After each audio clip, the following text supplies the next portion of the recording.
ओम यतः सर्वाणि भूतानि प्रतिवन्ति स्थितानि च यत्रैवोपशमं यान्ति तस्मै सत्यात्मने नमः।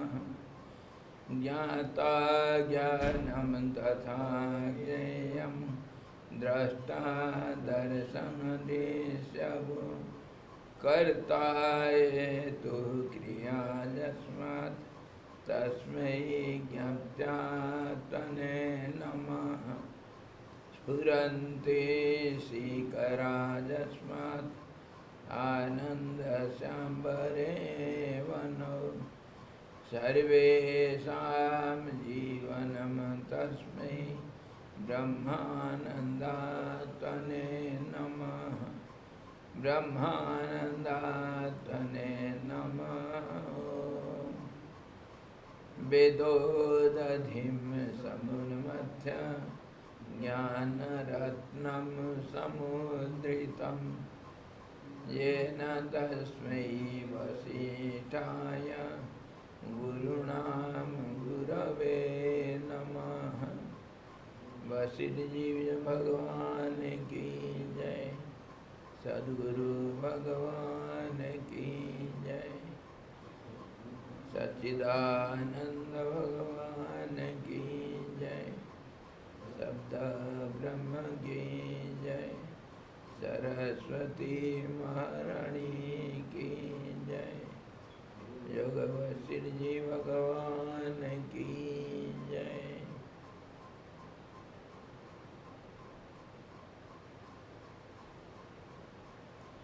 हरि ओम।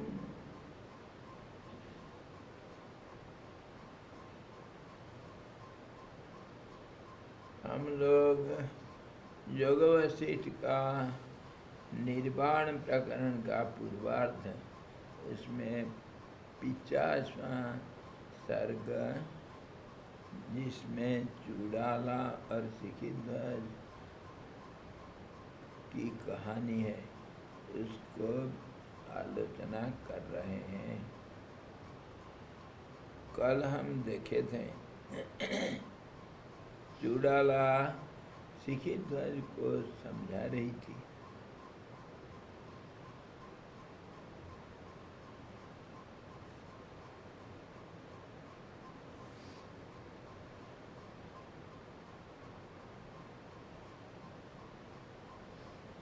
जब शरीर विचलित हो जाता है तो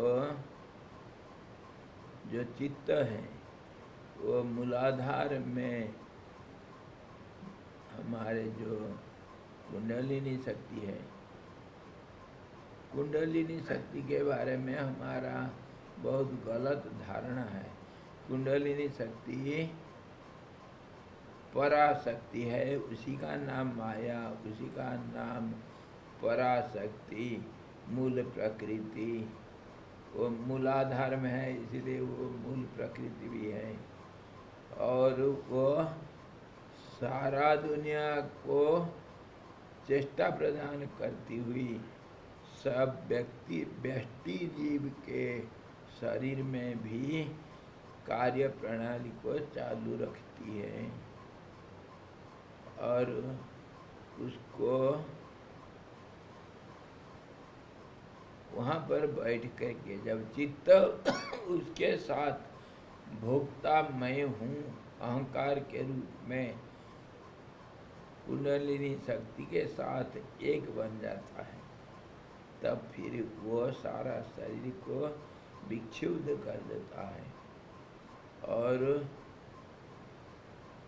वो भोग करने की इच्छा से सारा शरीर को बिल्कुल चंचल कर देता है। और उसके कारण फिर मूलाधार में आने के बाद नाड़ी द्वारा स्वभावत ही बाहर निकल जाता है कौन? शरीर का सारांश। सिखिध्वज ने पूछा, है देवाधिरपि देव आदिरपि देहोयम द्वयात्मैव स्वभावतः। यह जो आपने पहले कहा था,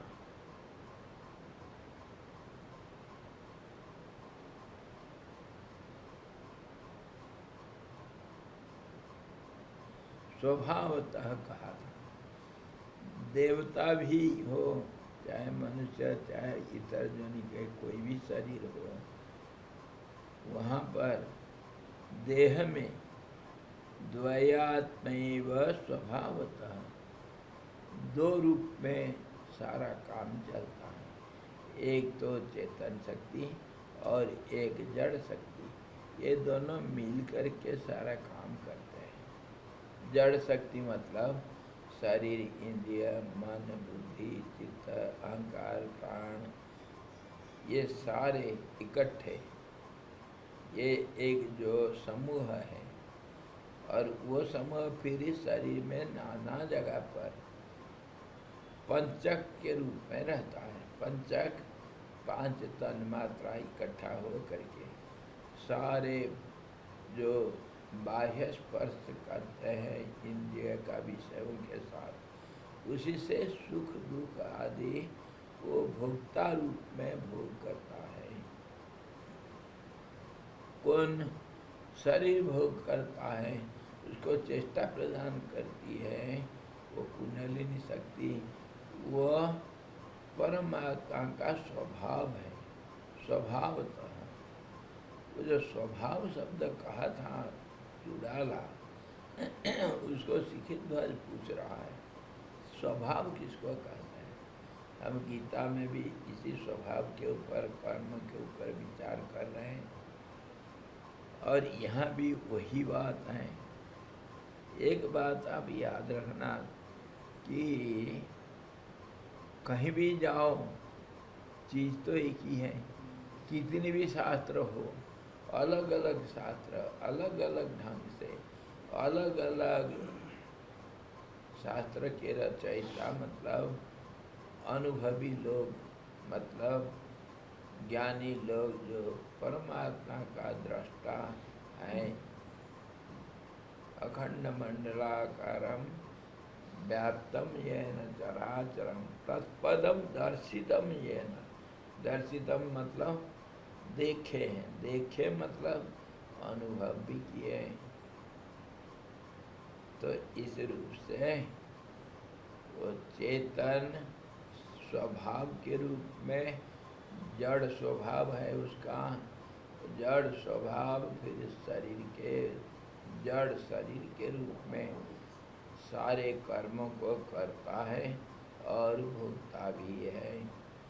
वस्तुतः परमात्मा कोई ना कोई कर्म करता है, ना कोई भोग भोगता है।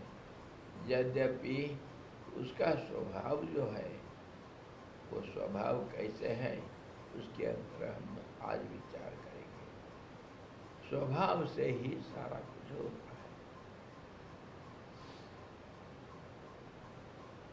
तो राजा शिखिध्वज ने कहा, है देवपुत्र, वचनों से जाने जाते हैं कि आप बड़े ही तत्वज्ञानी हैं। आप जैसे बातें करते हैं, आपका बात से पता चलता है आप तो सब कुछ तत्व के रूप में जानते हैं। तत्व मतलब पूरा पूर्ण रूप से जानते हैं। आत्मज्ञान होने के पूर्व की जो संसार की स्थिति थी, उसे भी तर्कादि से आप जानते हैं।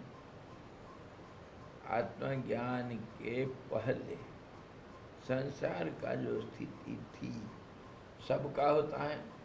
आत्मज्ञान किसको होता है? जिसको नहीं है उसी को तो होगा। चलता है कौन? जो बैठा है वही तो चलेगा। जो चलने वाला है उसको चलता है करके कोई बोलता है क्या? अस्थिर कौन होगा? जो स्थिर है वही अस्थिर होगा। कर्म कौन करता है? जो कर्म नहीं कर रहा है वही करेगा। खाना कौन खाता है? जो नहीं खाया है वही तो खाएगा। मतलब जो आप आत्मज्ञानी के रूप में, तत्वज्ञानी के रूप में सब कुछ जानते हो, ज्ञानी पुरुष हैं, आप जरूर कभी न कभी अज्ञानी भी तो थे, मतलब संसारी जीव तो थे। उस समय आप तर्क के द्वारा मतलब तर्क तो वही संभव है जहाँ दो है। संसार में तर्क चलता है, परमात्मा में तर्क नहीं होता। तर्क मतलब कार्य कारण का विश्लेषण।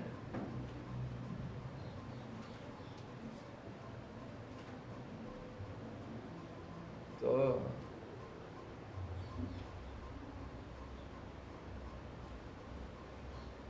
आप तर्क के द्वारा मतलब विचार के द्वारा न्याय, तर्क और विवेचन, मनन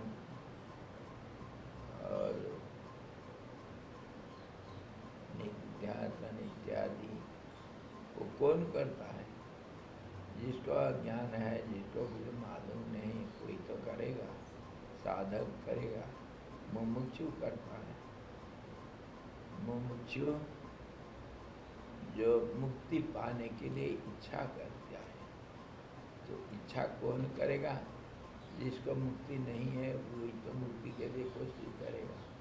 जो सोचता है मैं मुक्त नहीं हूँ, बंध जीव हूँ, तो वो मुक्ति के लिए कोशिश करता है। जो गाय बंधा हुआ है वही तो बाहर चुगने के लिए टाइम हो जाने से हम माँ चिल्लाते हैं, हमारे गाय चिल्लाते हैं ना,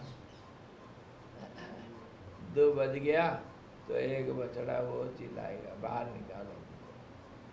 जब तक बाहर नहीं निकाले वो चुप नहीं रहता है। तो कहने का मतलब जो बद्ध है, बद्ध है या नहीं अलग बात है, परंतु मानता है मैं बंधा हूँ, तो वह मुक्ति के लिए कोशिश करता है। तो वह प्रक्रिया द्वैत में ही होता है, जहाँ 2 है, जहाँ कार्य कारण है, जहाँ संबंध होता है, जहाँ तुलना होता है, वहाँ पर बंधन भी है, मुक्ति भी है। और जहाँ एक बार मुक्ति मिल जाता नहीं, मुक्ति के बारे में हम बात करेंगे। मुक्त होने के बाद मान लिया कि मैं मुक्त हूँ, उसके बाद फिर द्वैत नहीं रहता है, उसके पहले द्वैत रहता है।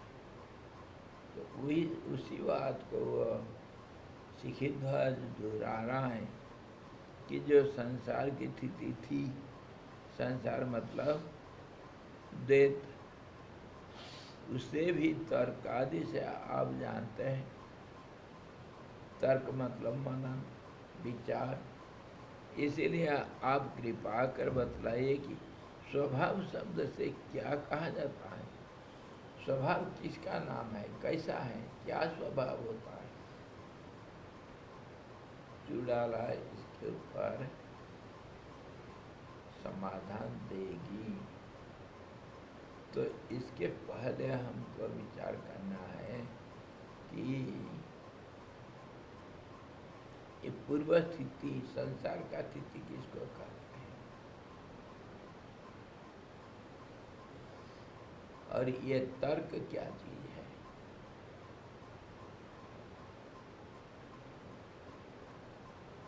जैसे अभी हम विचार किए कि जो स्थिर है वही अस्थिर होगा, जो निकम्मा है वही कर्म करेगा।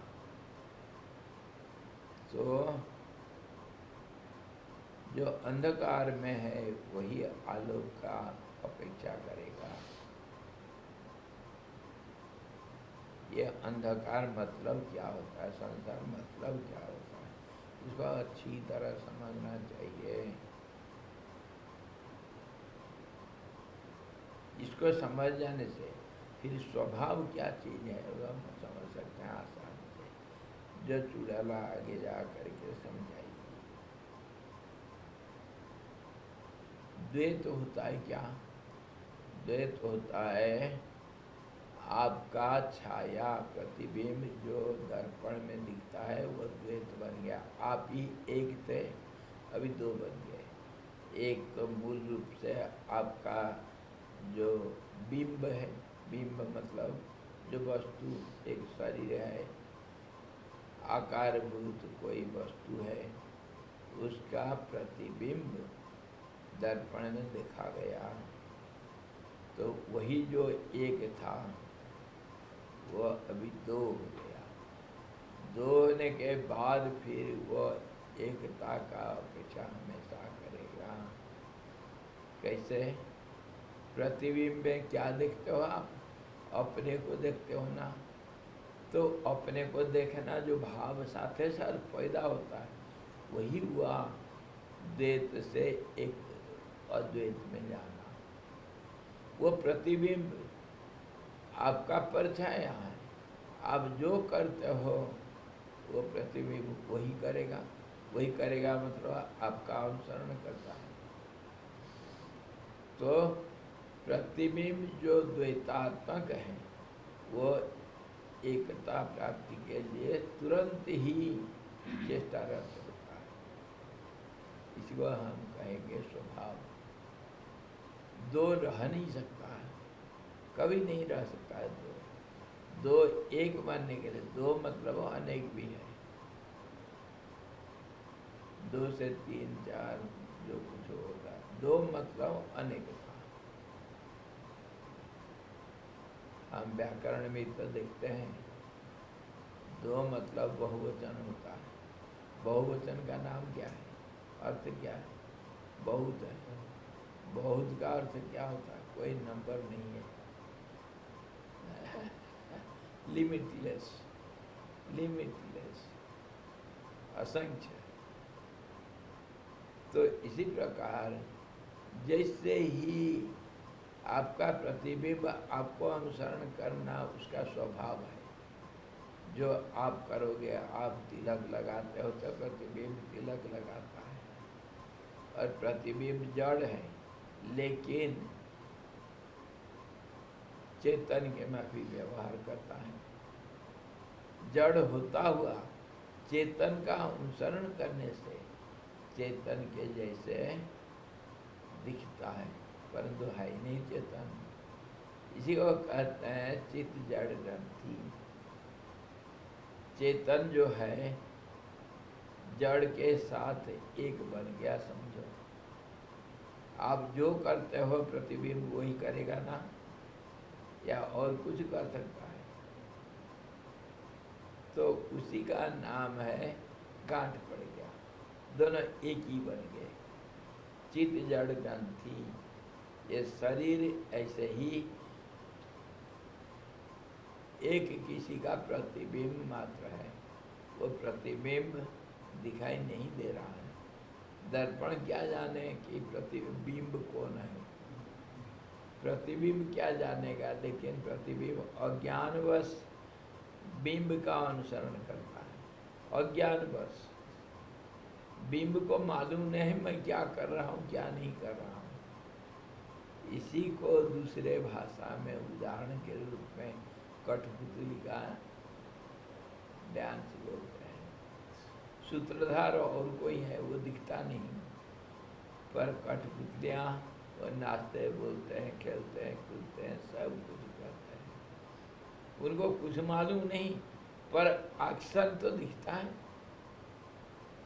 यही अज्ञान वश हम सब जितने जीव हैं, खाली मनुष्य नहीं, देवता से कीट पतंग तक सब कोई जो कर्म के बिना नहीं रहते हैं, वह चेतन का उपस्थिति ही कर्म करने के लिए चेष्टा प्रदान करता है। तो ये कर्म फिर कौन किया? गीता को थोड़ा याद करिए। मयाध्यक्षेण प्रकृति श्रूयते सचराचरम। मेरे अध्यक्षता में मतलब मेरे आदेश के अनुसार, मेरी इच्छा के अनुसार प्रकृति, प्रकृति मतलब यही प्रतिबिंब हुआ। श्रूयते सचराचरम, चर और अचर, जो चलने वाले और जो नहीं चलने वाले, जंगम और स्थावर, ये सब वस्तु जितना भी सब दिखाई देता है, मेरी प्रकृति उसको बनाता है। इसका क्या अर्थ हुआ? हमारे जो बिंब प्रतिबिंब में उसको लागू करो। एक प्रतिबिंब एक नहीं है, अनेक हो जाता है। एक और हाँ जी, एक हम बहुश्यामी, कोई उसी को कहते हैं। सचमुच होता कुछ नहीं, होता कुछ नहीं। उसको हम दर्पण को छोड़ करके, बड़ा सुंदर उदाहरण हमारे हमेशा आलोचना में आता है। एक कमरा मान लो, चारों तरफ से बंद करके, ऊपर नीचे दीवार चारों तरफ से वो लेंस लगा हुआ है। लेंस जो पारदर्शी कर रहे हैं, लेंस वो दो किस्म के होता है। छोटा को बड़ा कर देता है, बड़ा को छोटा कर देता है, कनकेव कन्वेक्स। तो वैसे ही सारे कमरे में अलग अलग साइज के छोटे बड़े कन्वेक्स कनकेव सारे जितना अंश है उस कमरा का अंदर, वो सारे लेंस में खचाखच लगा हुआ है। उसके अंदर आप तो प्रवेश करना बाद में, एक कुत्ता को छोड़ दो क्या हालत होगा। यही हमारे रास्ता में वो दिख रहा है। एक बिल्ली दर्पण में अपने को देखता है,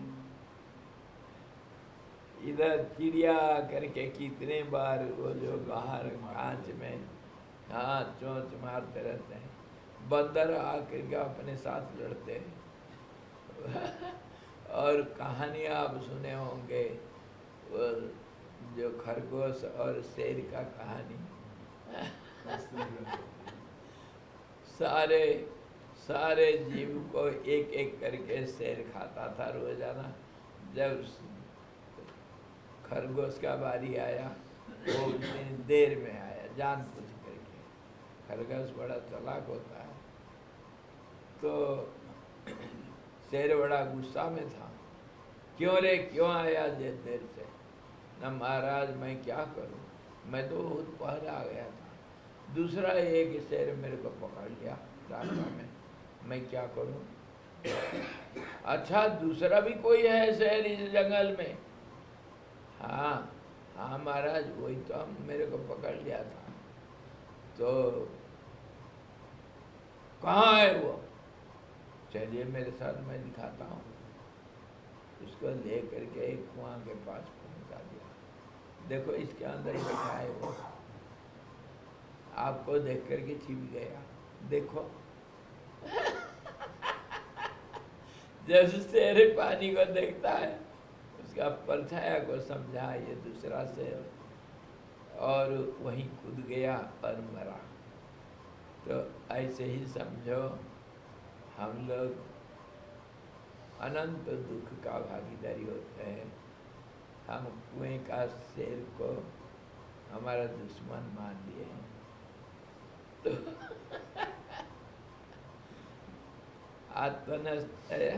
आत्मनेव उद्धरेद आत्मनात्मनम, गीता में भगवान यही कहें, दूसरा कोई नहीं। सारे समस्या का कारण मैं हूँ, और मैं ही कोशिश करूँगा तो मैं समस्या को हल कर सकता हूँ, और मैं ही अपना उद्धार कर सकता हूँ। मैं ही अज्ञान में फंसा हुआ हूँ। मेरा कोशिश होगा मैं अज्ञान से ज्ञान के तरफ जाने के लिए तमसो माँ ज्योतिर्गमय असतो माँ सद्गमय, अगर मैं चाहूँगा तो फिर मैं अपना स्वरूप को पहचान पाऊँगा। और यही गीता में इसी अर्थ के ऊपर ही भगवान बताए अर्जुन को, ये जो काम क्रोध इत्यादि तुम्हारे मन में दिखता है अथवा अज्ञान जो दिखता है उसको तुम ही अर्जुन निवारण कर सकते हो, दूसरा कोई नहीं।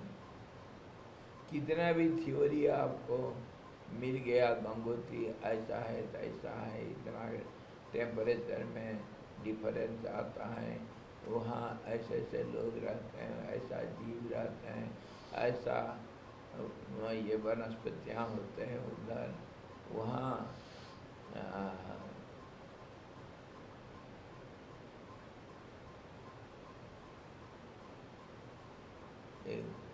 गंगा तुलसी भी होता है, और दूसरा वो रक्त शोधक वो जो, अरे मेरा मन को क्या हो गया, हमेशा वो शब्द भूल जाता हूँ।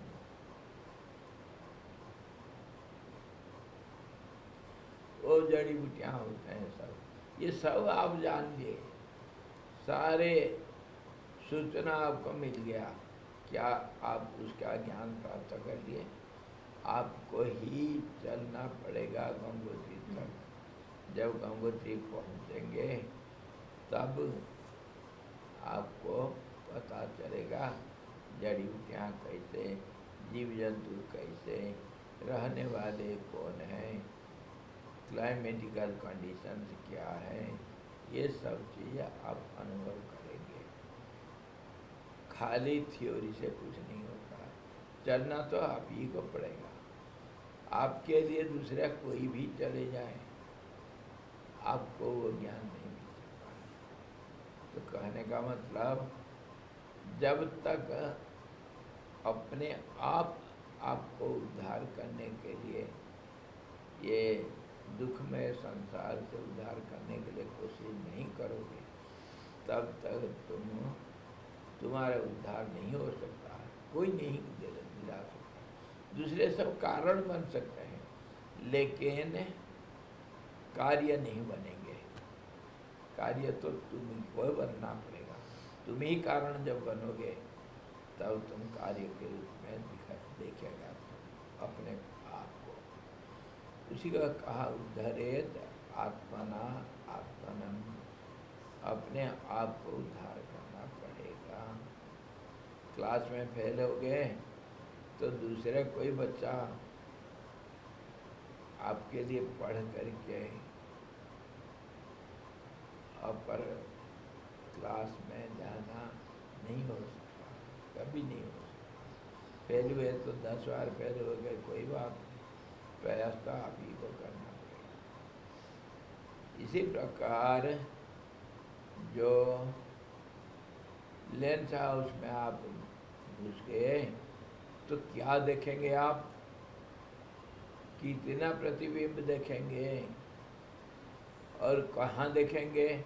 एक लेंस के अंदर सैकड़ों प्रतिबिंब देखेंगे, छोटा बड़ा, एक के अंदर दूसरा, दूसरे के अंदर तीसरा, एक ही लेंस में सारे दिख जाएगा। और अनेक लेंस में तो बोलना क्या, आप पागल हो जाओगे। इसी का नाम है संसार। मेरा प्रतिबिंब सब जगह पर मैं देखता हुआ, मैं ये नहीं समझता हूँ कि ये मेरा प्रतिबिंब है। बच्चे जो कुछ नहीं जानते, अज्ञानी बच्चे सरलता से अपने छाया को पकड़ने के लिए छाया के पीछे भागते हैं। वो एक किस्म का खेल होता है, बच्चे खेलते हैं, अपने छाया को पकड़ने के लिए भागते हैं। तो ऐसे ही हम अपना जो आनंद अपने अंदर है उसी को हम बाहर ढूंढते हैं, कहाँ मिलेगा आनंद। इसी का नाम संसार है, और इसी का नाम अज्ञान भी है, और इसी का नाम माया, जिसको हम कहते हैं भ्रम। भ्रम को इंग्लिश में हम कहते हैं कंफ्यूजन, डेल्यूजन, कॉम्प्लिकेशन। तो इसी प्रकार जो परमात्मा का परछाया, उसी को संसार बोलते हैं। और यहाँ पर परमात्मा तो कुछ नहीं करता है, लेकिन उसका प्रेजेंस सब कुछ करता है।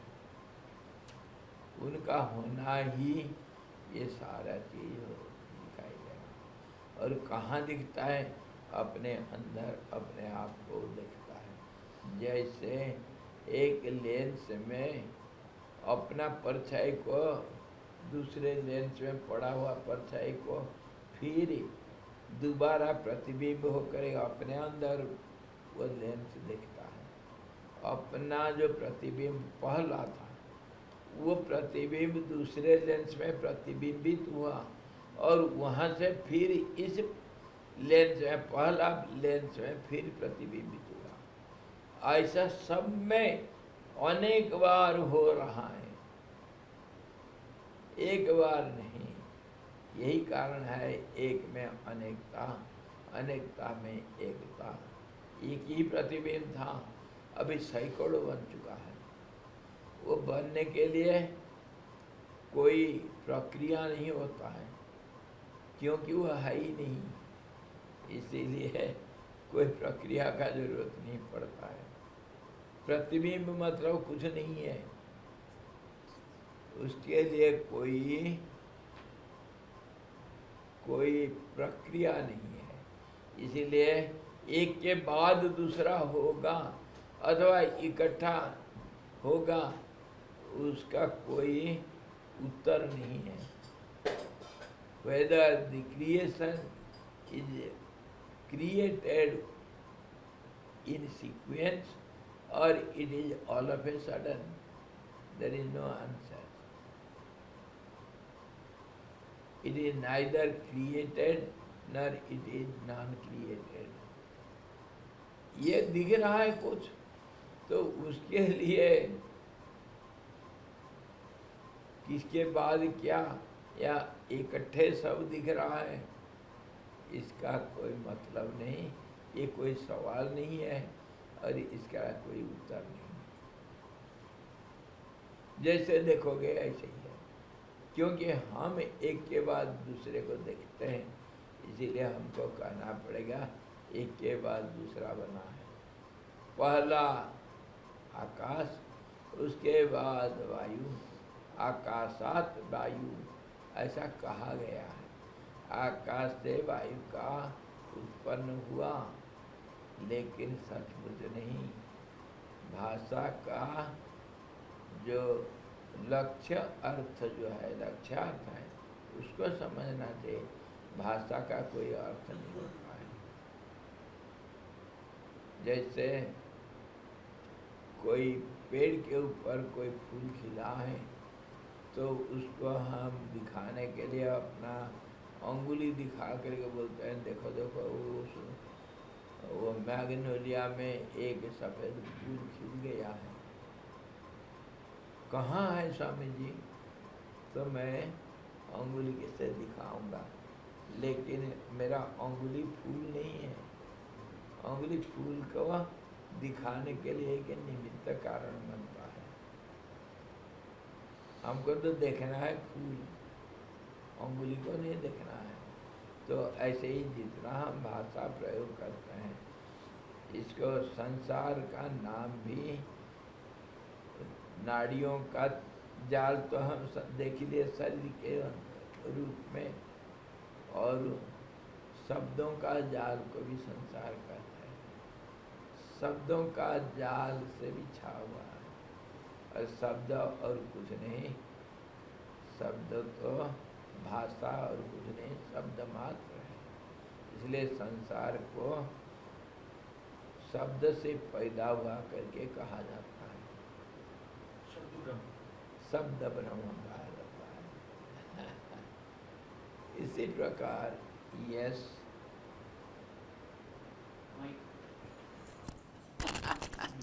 Thank you.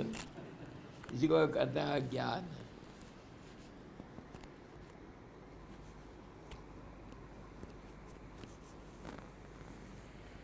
है परंतु भूल जाना।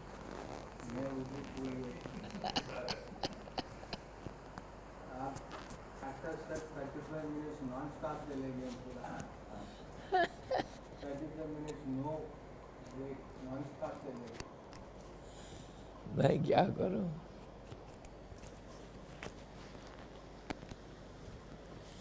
अगर स्टॉप करेंगे तो रेल डिरेल हो जाएगा।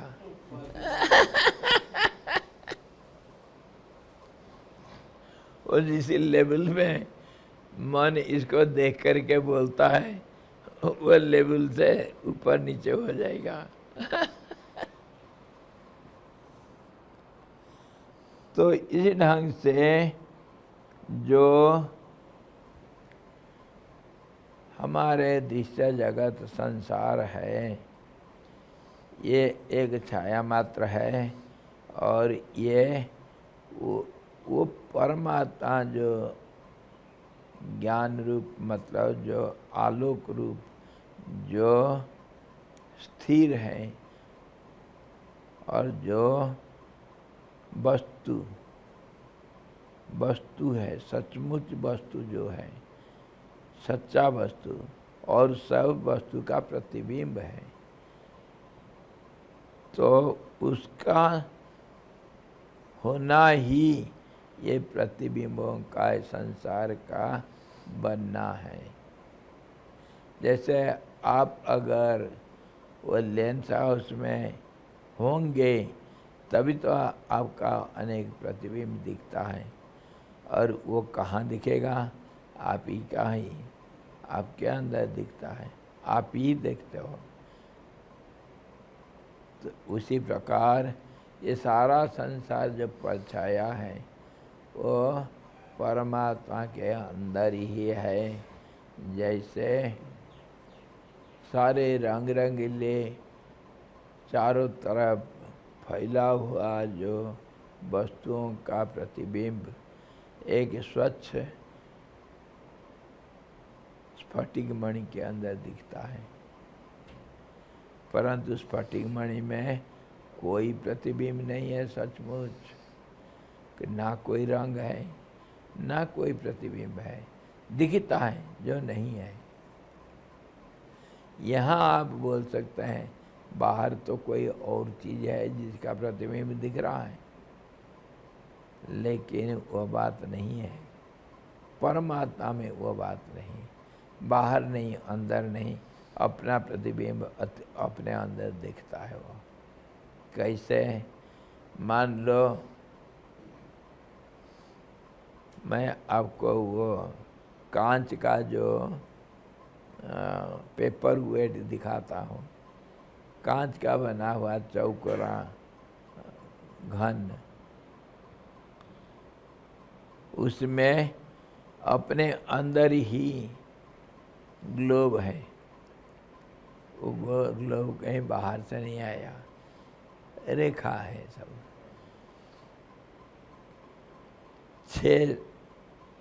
6 क्यों?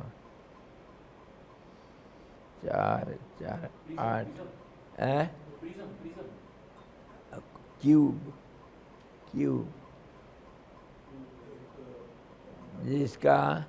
जिसका कितने तल है?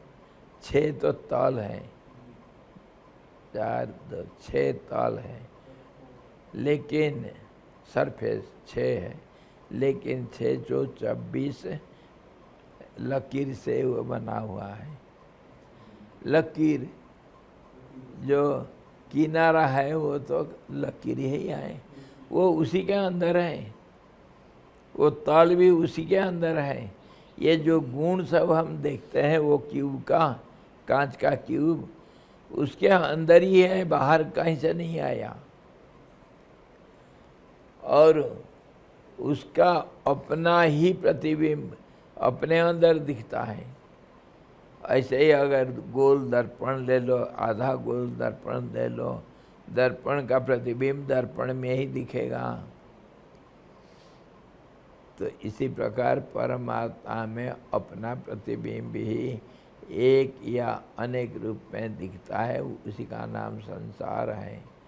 इसीलिए उसकी उपस्थिति तो जरूरी है, और खाली उपस्थिति नहीं, उसके जो स्वच्छता है, ट्रांसपेरेंसी, वो भी जरूरी है। कोई मिट्टी का घड़ा में घड़ा का प्रतिबिंब नहीं पड़ता है, लेकिन कांच का घड़ा में कांच का प्रतिबिंब पड़ेगा, ग्लास में कांच। ये है, थैंक यू सो मच। ये है आपका, यह और कोई गिरा कर तोड़ दिया। यह है आपका दुनिया। और परमात्मा भी है। जैसे वो कोन को मैं दिखाया था, वो अणुरणीयान और महत्वमयान जैसे हैं, ऐसा ही ये अपना प्रतिबिंब अपने अंदर दिखता है। देखो ये जो ग्लोब है धरती का, ये जो रूप दिख रहा है, ये कोई और कहीं है क्या? कुछ लकीर, कुछ डॉट्स इसके अंदर है, उसको हम कल्पना करते हैं ग्लोब करके। सिर्फ कल्पना मात्र है, इधर ग्लोब वो कुछ नहीं है। ना कोई देश देशांतर और ना कोई देश महादेश इत्यादि कुछ नहीं है, इधर कल्पना मात्र है। और इसमें ये जो किनारा सब है वो इसका स्वभाव है, और ये जो ग्लोब अंदर दिख रहा है वो भी स्वभाव है। और देखो इस तरफ ये थोड़ा टूट गया है, ये टूटा हुआ का प्रतिबिंब इसी के अंदर दिखता है। ऐसे ही परमात्मा है स्वच्छता के कारण। अगर ये मलिन हो जाएगा, इसमें कुछ नहीं दिखेगा। मिट्टी का एक ऐसा क्यूब अगर लेंगे, उसमें कुछ नहीं दिखेगा। तो इसी प्रकार परमात्मा को समझो, और इसी प्रकार संसार को ही समझो। इसी को समझो कि जग में मैं हूँ, मेरे में जग, जग में मैं हूँ, मेरे में जग नहीं है, और मैं जग में नहीं हूँ, जग मेरे में है। सब कुछ इसमें लागू हो जाता है। जो कुछ कहोगे सब कुछ इसमें लागू होगा। मेरा भी प्रतिबिंब इसके अंदर है, सब कुछ इसके अंदर। देखो मेरा अंगुली दिख रहा है ना, नहीं आपको? तो इसी प्रकार ये सब कुछ है। हरिरेव जगत, जगदेव हरि। हरि तो जगतो नहीं भिन्न तनु। हरि ही परमात्मा, हरि ही जगत है, जगत ही हरि है। ये साइड कांच ही है, ये रेखा जो है वो कांच का नाम है, और कांच में रेखा, रेखा में कांच, दोनों है। ऐसे ही भगवान के अंदर दुनिया, दुनिया के अंदर भगवान। हरिदेव जगत, जगदेव हरि ही। हरि तो जगतो नहीं भिन्न तनु। ये जो रेखा और कांच, इसमें कोई अलगाव भावना ही नहीं ला सकते हम। ये एक ही का नाम है। ये देख रहे हो, एक तिकोरा इधर बन रखा है, त्रिकोण मतलब एक ट्रायंगल बना हुआ है इधर। ये ट्रायंगल कांच ही है, और कांच ही ट्रायंगल है। ऐसे ही हरिदेव जगत जगदेव हरि, हरि तो जगत तो नहीं भिन्न तनु, ये अलग अलग नहीं होते हैं, नहीं हो सकता है, नहीं है। इतिजस्य मति, जो ऐसा जान लिया, परमार्थ गति सनरो भवसागरम उद्धरति, वो आदमी इस भवसागर से उद्धार पा जाता है। मतलब ये ग्लोब को मैं देख रहा हूँ, ये भावना चला जाता है, वो समझ जाता है क्या चीज़ क्या है। ये समझ का नाम ज्ञान है। ये ग्लोब नहीं है भी, इतना जो जान लिया। मयि जीवत्वम ईशत्वम वस्तु कल्पित वस्तु तो नहीं, मेरे में जीवपना अथवा ईश्वरपना ये दोनों कल्पना मात्र है। मैं तो मैं हूँ, ना मैं शरीर हूँ, ना मैं ईश्वर हूँ, मैं कुछ नहीं हूँ और सब कुछ हूँ। कुछ नहीं मतलब सब कुछ। इसको जो अच्छी तरह समझ गया, अनुभव कर लिया, वो हमेशा मुक्त है। उसको ना बंधन है ना कोई मुक्ति है, ना कोई बंधन है ना कोई मुक्ति है। मैं तो मैं हूँ। इसके लिए मैं हमेशा आप लोगों को अमरनाथ जी का उदाहरण देता हूँ। हम सब अमरनाथ हैं। अमरनाथ जाना कोई ज़रूरत नहीं। अमरनाथ किसको कहते हैं? हम एक कल्पना मात्र, हम शिव जी का रूप को लिंग रूप में, बर्फ का लिंग रूप में मान करके उनको सम्मान देते हैं। वहाँ क्या हुआ? वो जब पूरा बर्फ गल जाता है, उसके नीचे एक छोटा सा पत्थर, लिंग आकार का छोटा सा पत्थर है। उसको हम अगर इस दृष्टि से देखते हैं, देखो कैसा है। ऊपर जो है गुफा, बहुत बड़ा गुफा है। गुफा के अंदर तो बर्फ नहीं होता है, लेकिन गुफा के ऊपर और चारों तरफ हमेशा बर्फ से ढका हुआ रहता है, क्योंकि वो 15,000 फीट से ऊपर है। 16,000 नहीं, लेकिन 15,000 फीट से ऊपर है। वहाँ पर वो जो बर्फ ऊपर सब गुफा के ऊपर 10-11 महीना हमेशा जमा हुआ रहता है। आदिकाल से वहाँ पर कितनी बर्फ जमा हुआ है, और वो एक के ऊपर एक, स्तर के ऊपर स्तर, बहुत सारे बर्फ जमा हुआ होने से, उसका भार से, उसका चाप से नीचे के बर्फ गलता रहता है।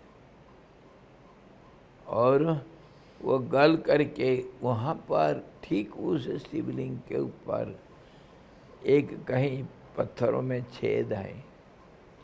वो छेद से वो पानी नीचे टपकता रहता है, जो ऊपर का बर्फ गलता है। वो जैसे नीचे आता है, वो बर्फ बन जाता है ठंडा के कारण। यहाँ गंगोत्री में भी ये हो जाता है। 10,000 फीट में शीतकाल में आप पेशाब करने बैठेंगे, पेशाब सब बाहर निकलते ही लकड़ी बन जाता है बर्फ का।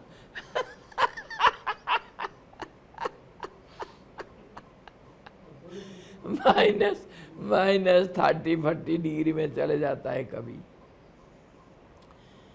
पानी हाथ में रखो, साथे साथ बर्फ बनेगा वो। तो इसी प्रकार, क्योंकि 0 डिग्री के नीचे है, वो तो बर्फ बनना है। इसी प्रकार अमरनाथ जो बर्फ का जो लिंग बनता है, वो उसी पत्थर का नाम है। मयि जीवत्वम ईशत्वम कल्पितम। मेरे ऊपर वो पत्थर कहता है, मेरे ऊपर अमरनाथ का ये लिंग कल्पना मात्र है, ना ये कोई भगवान है, ना कोई संसार है, ना कोई बर्फ है, कुछ नहीं। आज है कल गल जाएगा।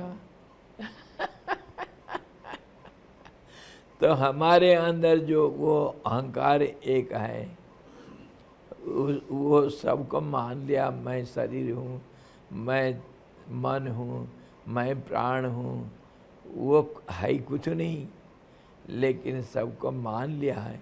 ऐसे ही इकट्ठा होते होते ये शरीर हो गया।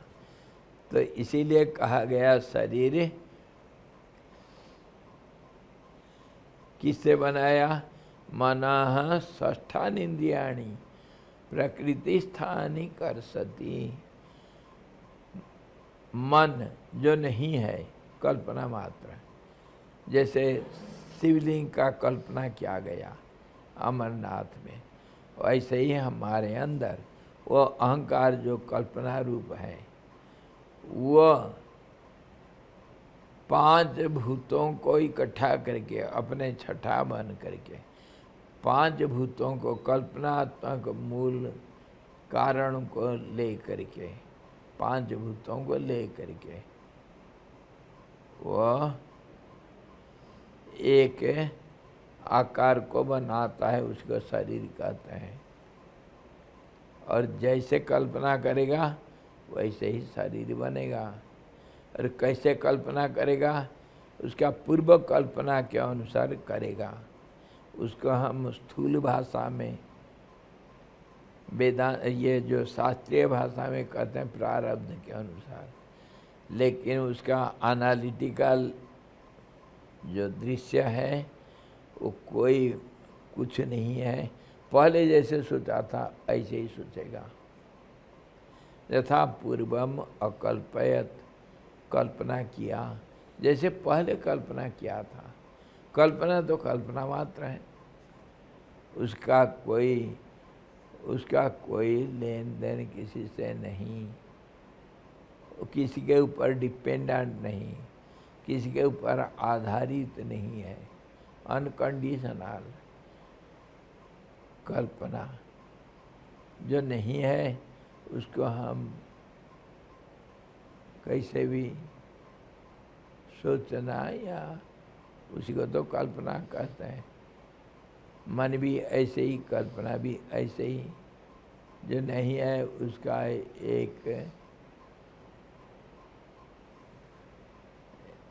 एक छाया को देखना। कौन देखेगा? खुद अपने को देखेगा, उसको कल्पना कहते हैं। जो नहीं है उसको देखना, मतलब जो लेंस के अंदर जो प्रतिबिंब है, वो प्रतिबिंब दूसरे प्रतिबिंब को अपने अंदर देखना, उसका नाम कल्पना।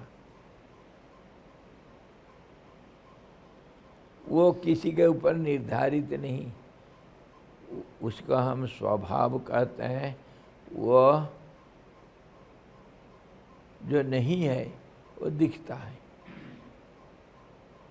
जैसे हम बार बार उदाहरण देते हैं, आकाश कभी नीला नहीं है, लेकिन नीला दिखता है। वो जो इंद्रधनुष में हम 7 रंग को देखते हैं, वो सचमुच नहीं है।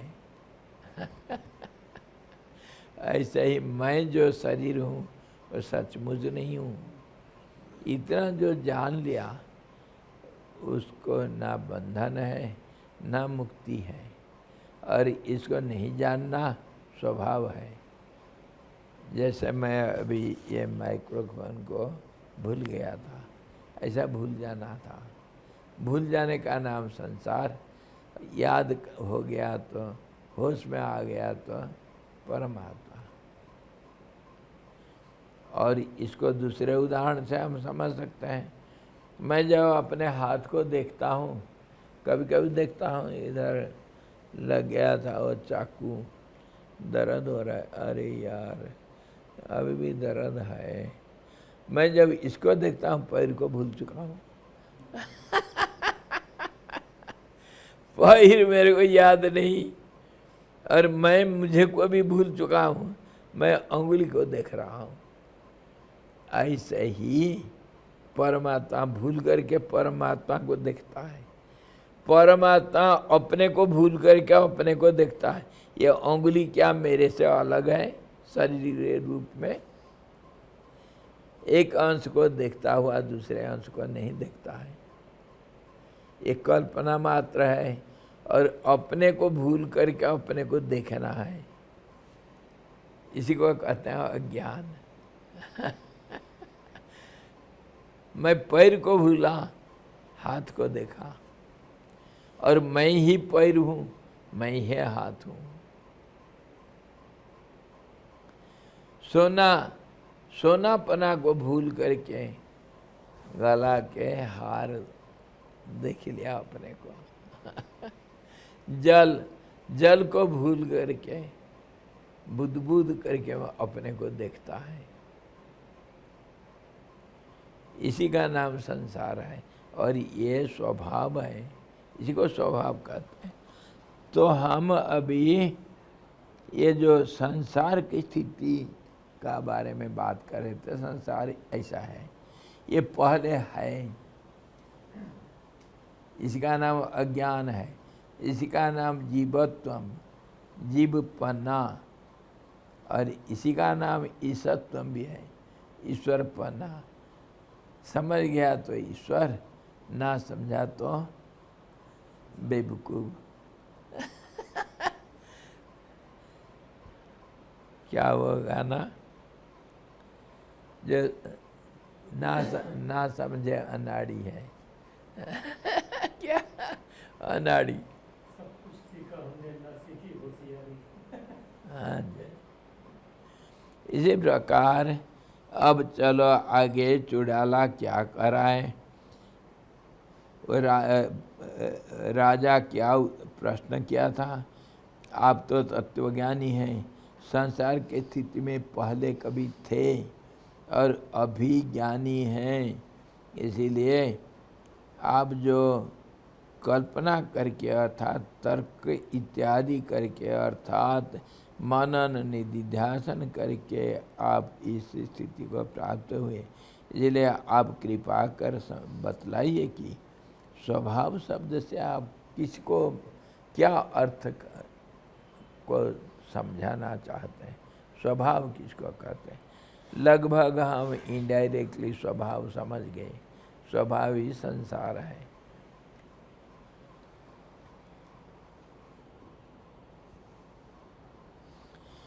चुड़ाला ने कहा, सृष्टि के आरंभ में, सृष्टि के उत्पादन में उत्सुक ब्रह्म प्राणियों के प्राक्तन कर्मों के अनुसार जिस जिस धर्म वाले जिस जिस पदार्थ के रूप से अपने आप में स्फुरित होता है, अपने आप में स्फुरित ऐसे ही होता है। उस पदार्थ का प्रलय तक उस धर्म से युक्त रहना ही स्वभाव शब्द का अर्थ है। इसको मैं देखता हूँ तो ये ग्लोब को देखना ही स्वभाव है, और मैं देखता हूँ अथवा वो कांच अपने को सब जब ये ग्लोब के रूप में अपने आप को देखता है, उसी का नाम स्वभाव है। कांच बोलता है मेरा इतना रेखाएं हैं, इधर भी कुछ रेखाएं हैं, उसको त्रिकोण बोलते हैं। मेरे अंदर सारा दुनिया है, मेरे अंदर मैं टूट गया हूँ, और वो टूटा हुआ के अंदर भी मेरे दुनिया है, इसके अंदर से भी वो दिखता है। और अंदर बाहर मेरा एक है, और अलग अलग भी है। यहाँ टूटा हुआ नहीं भी टूटा हुआ जैसे दिखता है, टूटा हुआ नहीं भी टूटा हुआ जैसे दिखता है एक कोने में। कांच टूट गया मतलब क्या हुआ? कांच तो कांच रहा। इसी को कहते हैं स्वभाव अथवा प्रकृति। जो है वो है। प्रकृति मतलब the supreme power, energy. Energy is always there, continuously, but it appears as if it changes. Energy is always energy. The same electricity is known as magnet, known as light, known as many other things, vibrations. It has got so many different names, but energy is basically energy. Energy is nothing but, जब हम देखते हैं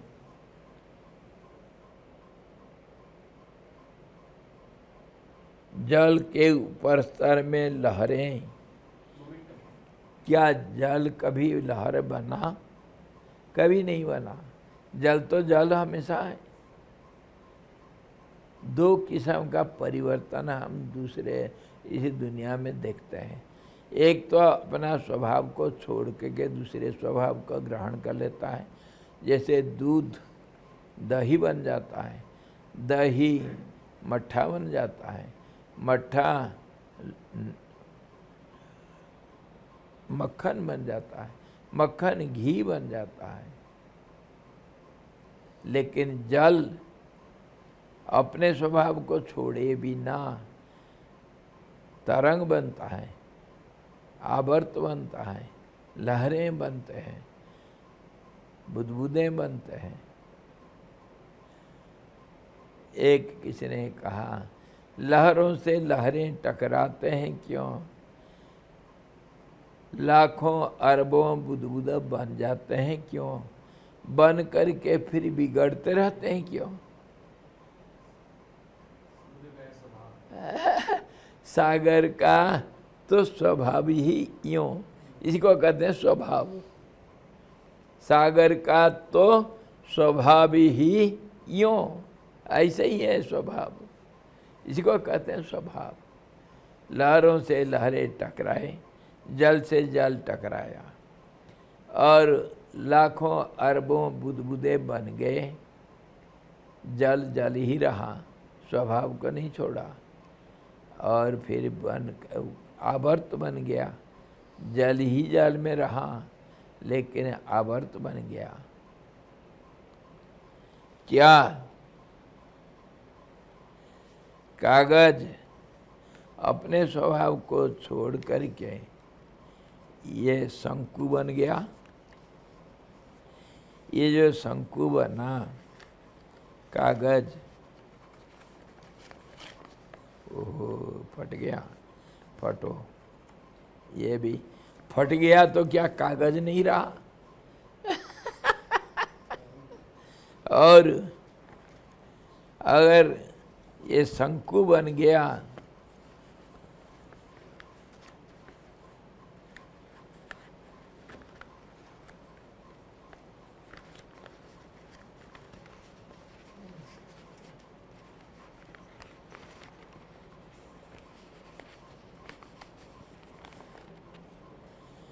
कागज अगर इस प्रकार बन जाता है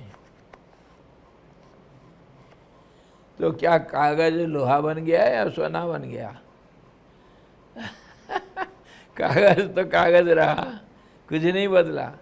कुछ भी नहीं बदलता हुआ, सब कुछ बदल गया। देख तेरी संसार के हालत क्या हो गया भगवान, कितना बदल गया इंसान। सूरज न बदला, चांद न बदला, ना बदला रे आसमान, कितना बदल गया इंसान। इसी का नाम स्वभाव है। समझो का नहीं, कितना और उदाहरण आपको दिया जाए, समझ जाओ स्वभाव किसको कहते हैं। सृष्टि के प्रारंभ में देखो शब्दों का रचना कैसे है और इसका अर्थ क्या है। ये खाली शब्द मात्र है, इसका कोई माने नहीं है। सृष्टि के प्रारंभ में, सृष्टि के उत्पादन में उत्सुक ब्रह्म, ब्रह्म में कहीं इच्छा होता है, कहीं मान लिया गया। परमात्मा में एक इच्छा हुआ, एकोहम बहुश्याम। उत्सुक ब्रह्म प्राणियों के प्राक्तन कर्मों के अनुसार, प्राक्तन पहले जैसे, इसको कहते हैं यथा पूर्वम अकल्पयत, पहले के जैसे। आप आज का दिन कैसे चलाते हो, जैसे कल सोचा था, आज तो कल का दूसरा रूप है, गया कल का एक रूप है, और अगले कल का भी एक रूप है। जैसे बीज मरा हुआ पेड़ का रूप है और आगे बनने वाला पेड़ का भी रूप है। इसी को समझ जाने से हम समय को समझ सकते हैं, अतीत और भविष्यत वर्तमान में कैसे निहित है। अतीत करके कोई चीज़ नहीं है, भविष्यत करके कोई चीज़ नहीं है, वर्तमान भी हमेशा स्थित है, और समय का नाम का कोई चीज़ नहीं है। ऐसा देश भी, देश काल और परिस्थितियाँ भी। परिवर्तनशीलता तो एक भावना का नाम है। परिवर्तन होता क्या जल तरंग में बदल जाने से वो परिवर्तन हो जाता है? एक कल्पना मात्र है। इसी को कहते हैं स्वभाव। सृष्टि के पहले, अरे सृष्टि जब नहीं था तो पहले कैसे आएगा? जब नहीं था उसको पहले था करके बोल सकते हैं क्या हम? तो कल्पना ऐसे ही होता है।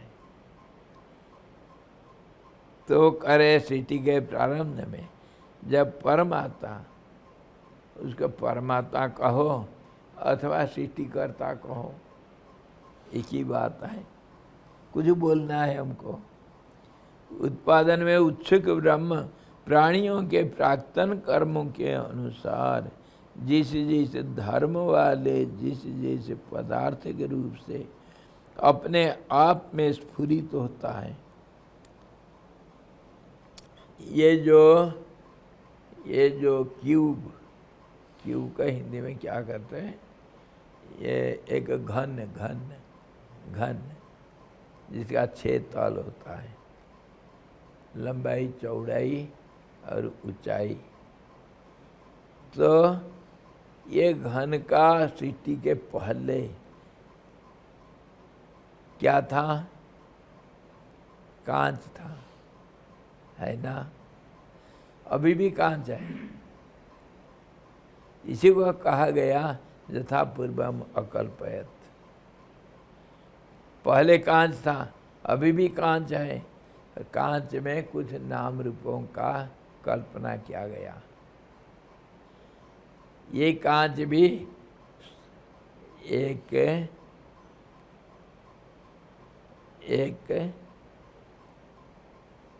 गोलक भी बन सकता है, गोला।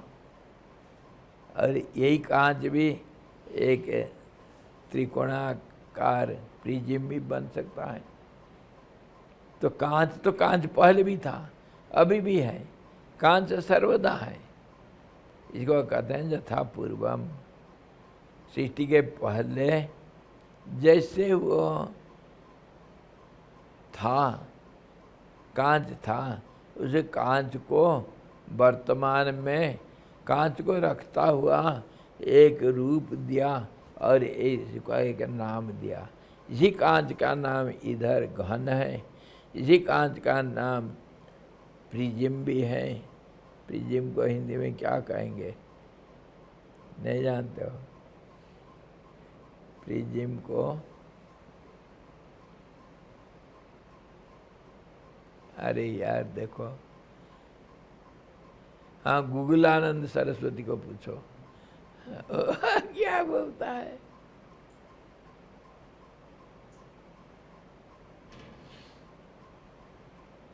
क्या बोला? चश्मे लिखा है? चश्मे क्या? चश्मे चश्मे? गुगलानंद जी बोल रहे हैं। चश्मा बोला? सही ट्रांसलेट नहीं,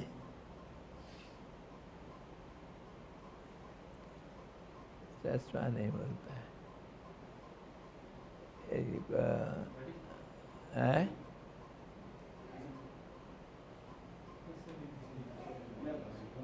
प्रिज्म को हिंदी में क्या बोलता है? हिंदी शब्द है, संस्कृत में जो है उसी में हिंदी में प्रयोग करते हैं उसको। है, और उसको भी पिरामिड भी बोलते हैं दूसरे ढंग से। त्रिकोण तो नहीं कहेंगे, लेकिन उसको कहेंगे कुछ। आप नहीं बोल पाए, आपको गूगलानंद उत्तर नहीं दिया। है शब्द, चश्मा नहीं है, गलत है। हिंदी नाम नहीं है, संस्कृत में है, उसी को हिंदी में प्रयोग करते हैं। मैं डिक्शनरी में बता दूंगा देख करके, इंग्लिश टू हिंदी। गोकुलानंद सब कहाँ जानेगा? हैं? और दूसरा है छेद घनक्षेत्र। क्या? वही कुछ ऐसा ही नाम होगा उसका। क्या क्या? छेदित घन क्षेत्र, घन क्षेत्र छेदित। न, वो दो शब्द में नहीं होगा, एक शब्द होगा। दो शब्द में कोई नाम होता है क्या? शब्द तो एक होना चाहिए।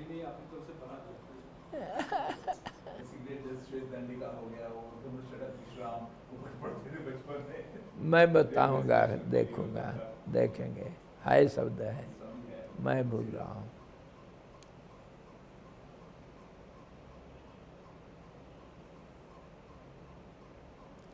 जो भी हुआ, प्रिज्म तो सब जानते हैं। हाँ। तो उसको प्राक्तन कर्मों के अनुसार जिस धर्म वाले जिस पदार्थ के रूप से अपने आप में स्फुरित होता है, उस पदार्थ का प्रलय तक, ये जब तक टूट करके कांच का चुरचुरा नहीं हो जाता है, तब तक इसका नाम रहेगा घन, और इसका रूप भी ऐसे ही रहेगा। इसको कहते हैं जिसका जो धर्म है। धर्म मतलब स्वभाव भी। गुण भी कह सकते हैं? गुण भी कह सकते हैं? गुण कह सकते हैं, बिल्कुल। एक शब्द आया क्रकच, क्रकच आयत,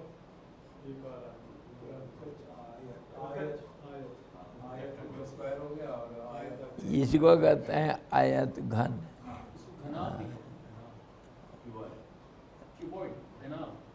हाँ जी। ग्लास को बोलते हैं क्रकच, हिंदी त्रकच क्रकच। समपार्श, है, समपार्श, समपार्श्व, वर्णक्रम, ऐसा कुछ नहीं।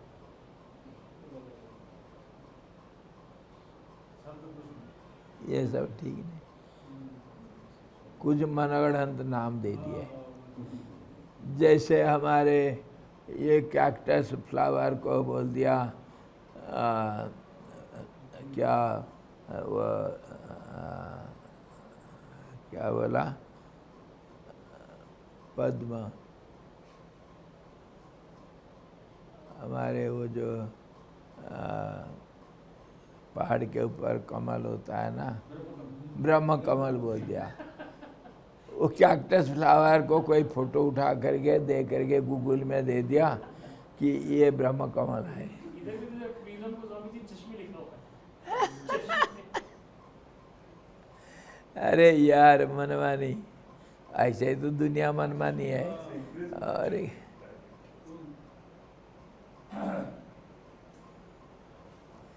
मैं बता एक तो सबसे अच्छा शब्द क्या? समक्षेत्र नहीं, समक्षेत्र, समक्षेत्र जो समभुज त्रिभुज को बोलते हैं। हाँ हाँ, त्रिभुज को बोलते हैं समक्षेत्र। हाँ, एक तल होगा उसमें, उसमें चार तल नहीं होगा। चार तल आयत तो इसी ढंग से, ये चार तल नहीं 6 तल है। हाँ हाँ, ये 6 तल वाला है, ये त्रितल नहीं।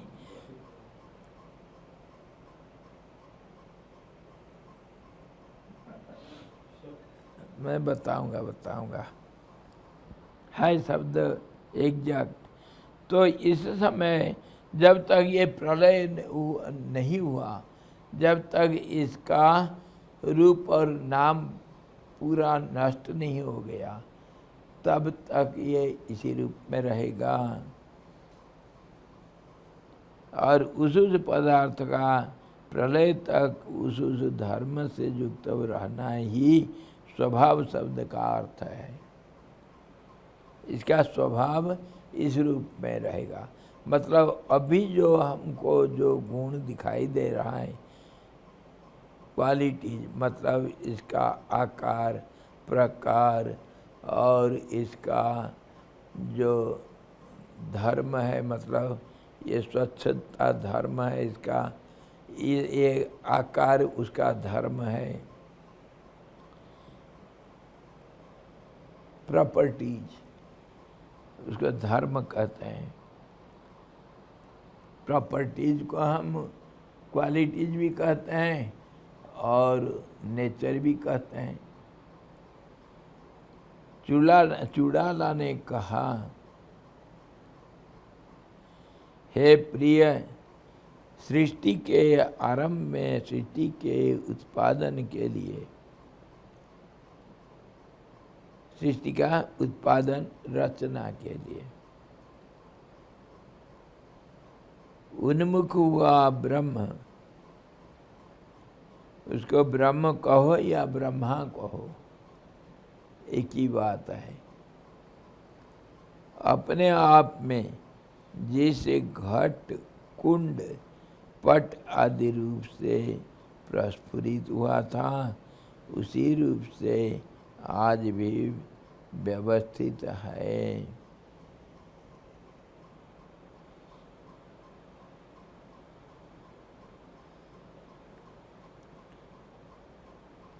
इसी का नाम स्वभाव कहते हैं। वर्तमान समय में घट आदि में स्वभाव का वैचित्र्य कारण सामग्री के वैचित्र्य से कदाचित हो सकता है। स्वभाव में बदलाव आ सकता है, विचित्रता आ सकता है। क्यों? कारण का विचित्रता के कारण। कारण जो उसको ये रूप दिया, घड़ा का कारण क्या है? मिट्टी। मिट्टी जैसे बदल जाएगा, घड़ा का रूप भी बदल जाएगा। वही घड़ा कभी सुराही के रूप में भी दिखेगा। मिट्टी ही अपना स्वभाव को बदला, मूल कारण जो है वो नहीं बदला। और जो उसको कहते हैं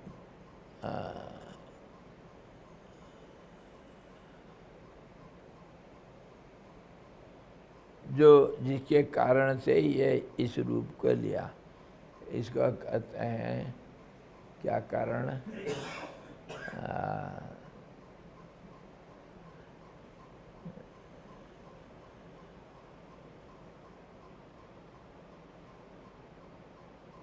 उत्पादन कारण हम कहते हैं, लेकिन वो कारण जिसके वजह से, कारण घड़ा का हुआ मिट्टी।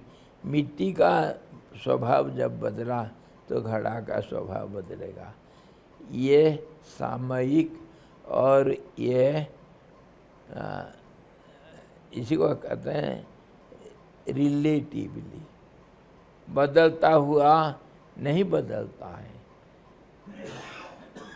ये उंगली अभी सीधा है ना, अब क्या देखते हैं? सीधा उंगली देखते हैं।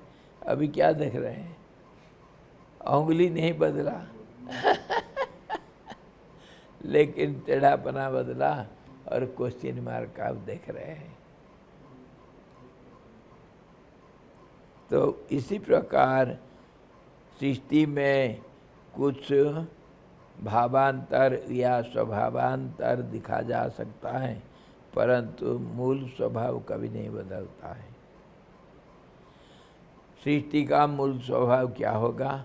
परिवर्तनशीलता और भेद, आवरण, मल, विक्षेप, ये सब सृष्टि का मूल कारण है। ये कभी नहीं बदलते, पर इसके वजह से ये कारण बन जाते हैं दूसरा परिवर्तन के लिए। जल तो जल रूप में रहेगा, मूल कारण जल है, और बाकी लहरें, बुदबुदें, आवर्तें और जो प्रवाह अथवा स्थिरता, ये सब जल का धर्म में बदलाव दिख रहा है, लेकिन जल जल है। लिक्विडिटी उसका जो मूल धर्म है वो कभी नहीं बदलेगा। तो कहते हैं वैचित्र्य कारण सामग्री के मेटेरियल कॉज, उत्पादन कारण मतलब मेटेरियल कॉज। वैचित्र्य से कदाचित हो सकता है, परंतु सृष्टि के आरंभ में तो कारण सामग्री का निरूपण कर ही नहीं सकते हैं। सृष्टि के प्रथम जो कारण है वो कारण क्या है? है ही नहीं। इसीलिए सृष्टि का मूल कारण क्या है? प्रतिबिंब का, एक लेंस के अंदर प्रतिबिंब का मूल कारण क्या है? कुछ नहीं है। प्रतिबिंब नहीं आए जो उसी को प्रतिबिंब कहते हैं। छाया का डेफिनेशन क्या है? छाया को आप डिफाइन नहीं कर सकते हैं, परिभाषित नहीं कर सकते हैं। वैसे ही प्रतिबिंब को भी कुछ परिभाषित यूनिवर्सली नहीं कर सकते, सामयिक कर सकते हैं। थोड़ा देर के लिए कुछ परिभाषा हम दे सकते हैं जो बदल जाएगा। ऐसे ही सृष्टि के आरंभ में तो कारण सामग्री का निरूपण कर ही नहीं सकते हैं। इसीलिए जैसे ताल वृक्ष के नीचे कौवे के आगमन काल में ही दैववश ताल फल का गिरना और उसने तत्काल उसका मर जाना जैसे अदृष्ट जनित है, वैसे ही वह सब आद्य वैचित्र्य अदृष्टाधीन है। अदृष्ट बोलते हैं, दैव को अदृष्ट बोलते हैं, जो कोई नहीं जानता है। उसके लिए उदाहरण क्या दिया कि ताड़ का पेड़ में ताड़ जो है वो पक गया है, गिरने वाला था, और कौवा आकर के उसमें बैठा तो वो गिरा। ये समसामयिक होने से इसको ऐसा कहते हैं काकतालीय न्याय। काक ताल को गिराया, ऐसा हम कहते हैं, लेकिन सचमुच नहीं। ये क्यों गिरा, ऐसा क्यों कहा गया, वो कोई नहीं जानता है, क्योंकि एक ही साथ हुआ है। और इसको कहते हैं अदृष्ट। और उसके वो ताड़ के नीचे गिरते हुई कौवा उसके नीचे आ गया, कौवा भी मर गया। कौवा को मरना था और उस ताल को गिरना था। ये सब एक समय से होने से ये इसको ऐसा कहा जाता है, जिसका सच कारण क्या है सच्चाई कोई नहीं जानते है, क्योंकि ये अदृष्ट है, कोई नहीं देखा है। कॉजलेस कॉज नहीं, कॉजलेस कॉज नहीं, अनसीन कॉज।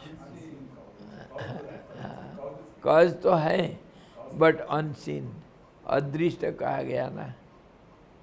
और आकाशवाणी भी ऐसी ही होता है। आकाश में कोई वाणी होता है क्या? वह हृदय का आवाज आकाशवाणी के रूप में कहा गया, अंदर ही स्फुरित होता है। हृदय आकाश में, वो बाहर सुना जाता है। इस प्रकार वह पहले जैसे मूल कारण था, आज भी वह मूल कारण ऐसे ही रहेगा सृष्टि का प्रलय तक।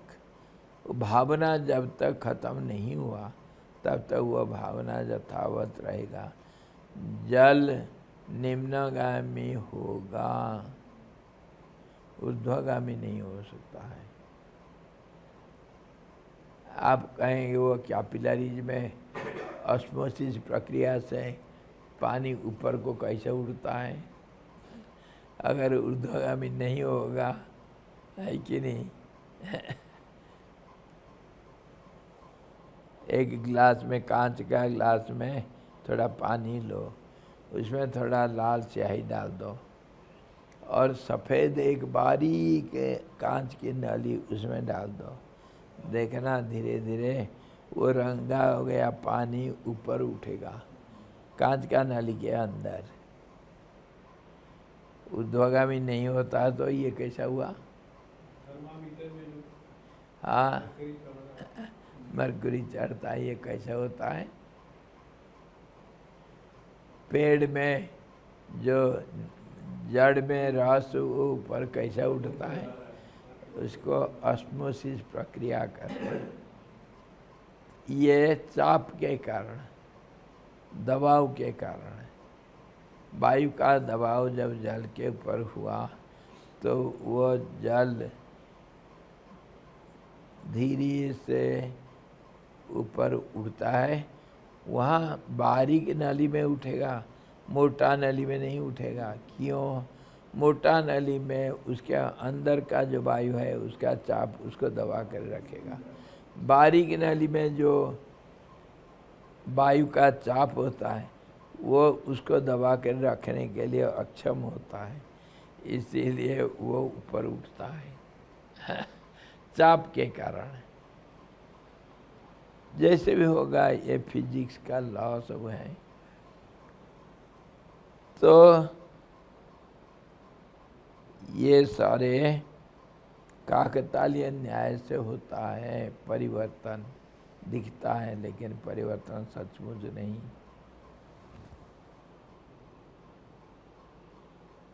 वह सब आद्य वैचित्र्य अदृष्टाधीन है। अदृष्ट मतलब अनसीन, जो किसी ने नहीं देखा। उससे बतलाने के लिए ही आदि सर्ग का यहाँ कथन किया गया। आदि सर्ग, पहला जो सृष्टि हुआ, पहला कभी सृष्टि हुआ ही नहीं। हम कल्पना करते हैं अभी का भी सृष्टि ऐसे ही है। जब पहले नहीं था, आखिर में नहीं रहेगा, तो बीच में कैसा दिखेगा? कहाँ जाएगा वो? इसलिए बीच ये तर्क होता है। अब अंदर बैठे हो, एक चिड़िया बाहर से आया नहीं और बाहर गया नहीं खिड़की से, परंतु तुम बीच में चिड़िया को देखे तो आपका देखना दृष्टि दोष है। वो सचमुच नहीं था। जो आया नहीं गया नहीं तो वो बीच में रहेगा कैसे?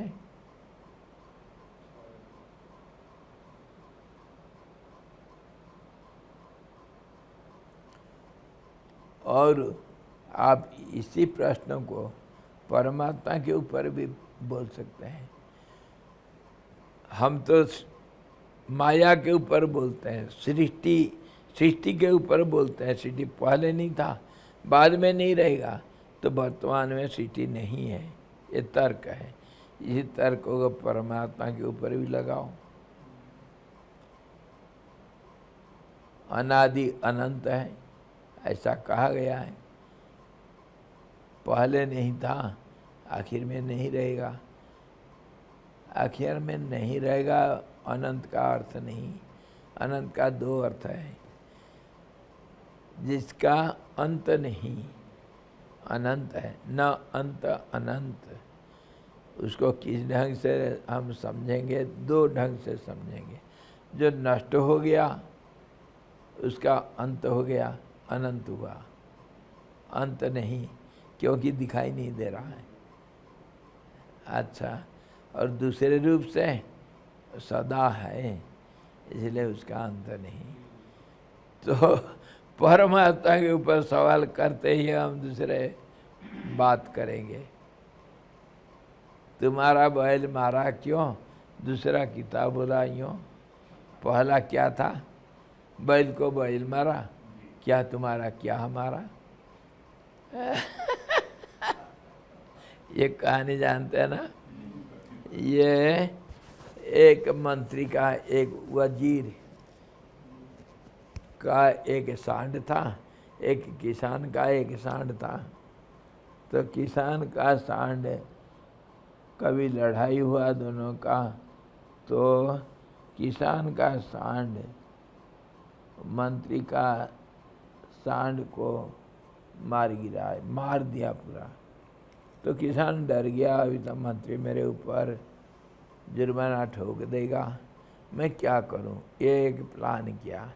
प्लान करके जा करके मंत्री को बोलता है, महाराज एक गलत काम हो गया। क्या हुआ? ना आपका एक सांड था ना? हाँ, मेरा तो सांड था, है अभी? ना, नहीं है, अभी नहीं है। अभी है? हाँ, अभी भी है। वो और मेरा भी एक सांड था, ये दोनों सांड आपस में लड़ पड़े।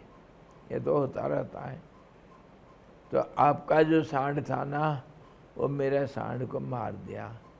मैं बेचारा कहाँ जाऊँ? तो मंत्री बोलता है, वो जज के रूप में बोलता है, अरे बैल को बैल मारा, क्या तुम्हारा क्या हमारा। तो किसान बोलता है, महाराज महाराज माफ़ करना। बोलते बोलते जीव मेरा पलट गया। बात तो सही ये है कि मेरा सांड आपका सांड को मार दिया, अब बात बदल दिया। तो मंत्री कहता है, अरे यार ठहर ठहर ठहर ठहर, मैं देखता हूँ। तुम्हारा बैल मारा क्यों? दूसरा किताब बोला यूँ। मैं क्या करूँ? कानून बदल जाता है, कानून बदल जाता है। कल शाम को वकील साहब आए थे मेरे पास, वो बहुत बड़ा भारी वकील, मेरा दिमाग खाली कर दिया। परंतु आखिर मानना पड़ा। आखिर मनवा लिया मैं। तुम वकील तुम्हारे घर में होगा, हमारे वकीलाती के सामने तुम्हारे वकीलाती नहीं चलता है। अरे वकील तो तुम्हारे बुद्धि का खेल है, हम तो बुद्धि के साथ दिन रात लड़ते हैं, तुम क्या बात करोगे। तो इसी प्रकार वो जो परमात्मा में हम पूछेंगे अगर कि पहले नहीं था बाद में नहीं है, तो इसको आप है करके कैसे मानोगे? और बोलते हो अनादि न आदि, आदि में नहीं था और न अंत में है, अंत में नहीं रहेगा। तो इसका दो किस्म का समास होता है। न आदि, जिसका आदि है ही नहीं क्योंकि पहले से था, उसका शुरुआत है ही नहीं, शुरुआत के पहले भी था, इसीलिए उसको अनादि कहते हैं। दूसरा अर्थ में शुरू हुआ ही नहीं, इसलिए अनादि, आदि है ही नहीं। परिवर्तनशील है, हम नहीं कह सकते कि नहीं है बट चेंजेस होता है। परिवर्तनशीलता को हम नहीं है नहीं, परिवर्तनशीलता को आप तर्क में नहीं ला सकते। जो परिवर्तन हो गया वो क्या था? चेंजेस होता है न चेंजेस, चेंज को तो मानते हो ना।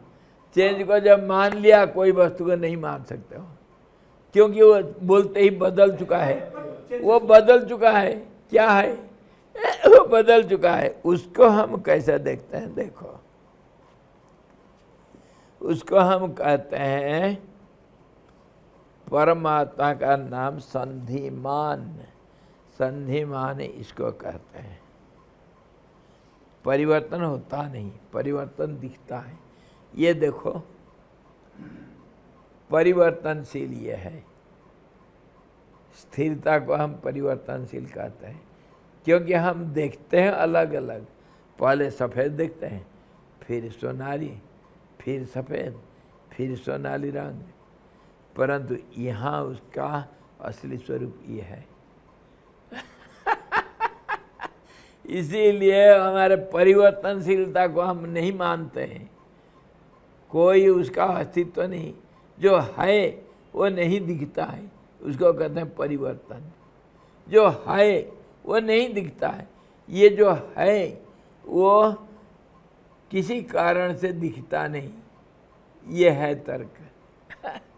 परिवर्तनशील को हम मानते नहीं, क्यों? वो तो नहीं है। अब परिवर्तनशील है करके कहना मतलब, जब परिवर्तन को ये कॉन्ट्राडिक्टरी टू ईच अदर, जो है वो परिवर्तन, परिवर्तित है, इसलिए नहीं है वो। पुरुष बोलते हैं, पुरुष परमानेंटली है, और जो प्रकृति है दैट कीप ऑन चेंजिंग। प्रकृति इसी ढंग से बदलता है ना, नहीं बदलता हुआ बदलता है, नहीं बदलता हुआ बदलता है। जो नहीं बदलता है उसका नाम सत्य है।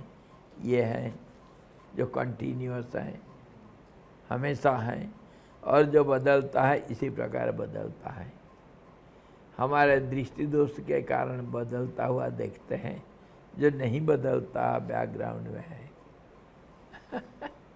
इसी का नाम परमात्मा, इसका नाम सृष्टि।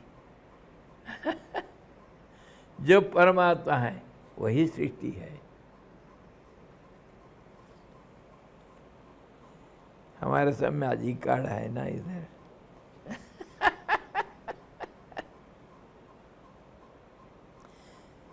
और बुद्धे भी हमारे पास हैं। ऐसा करने से अनेक कोटि ब्रह्मांड रचयिता, अनेक कोटि ब्रह्मांड नायिका, हजारों बुद्धे बन जाते हैं, लेकिन कुछ नहीं बना है, कुछ नहीं बना। तो कल फिर देखेंगे बाद में ये काकतालीय न्याय और स्वभाव क्या है। और गीता में भी हम इसी के ऊपर शाम को चर्चा करते हैं। हो गया वो, स्वभावम किमुच्यते।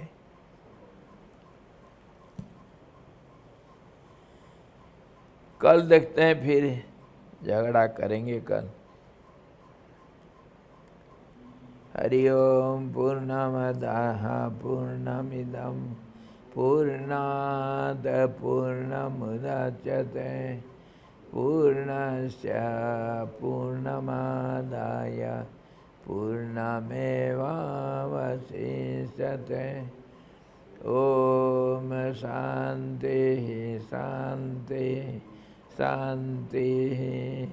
सद्गुरु भगवान की जय, सच्चिदानंद भगवान की जय, शब्दा ब्रह्म की जय, सरस्वती महारानी की जय, योग वशिष्ठ जी भगवान की जय।